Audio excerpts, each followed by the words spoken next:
कहिलेकाहीँ मार्केटमा यस्तो सामानहरू हैन यस्तो बदामहरू देखे भने नेपालको याद आउँछ के मलाई। अब यो नेपालमा त नुन खुर्सानीसँग घाममा बसेर है जाडोको टाइममा घाममा बसेर खान्छन् नि। अब यहाँ मलेसियामा घाम पनि छैन जाडो पनि छैन, यसरी रुममा बसेर खाने हो गाइस। हेर्नुहोस् कस्तो छ, कति राम्रो बदाम छ हेर्नुहोस् त, वाउ छ क्या। मलाई हिजो कस्तो नेपालको याद आयो कि यो बदाम देखेर। त्यसपछि मैले पनि 1 किलो लिएर आएँ।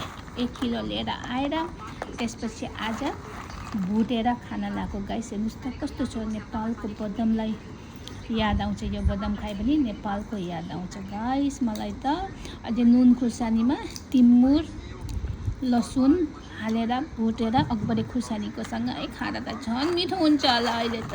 वाउ छ गाइस। ल सपोर्ट गर्नुहोस् है र मेरो च्यानललाई पनि सब्सक्राइब गर्नुहोस् है सबैजनाले। Thank you.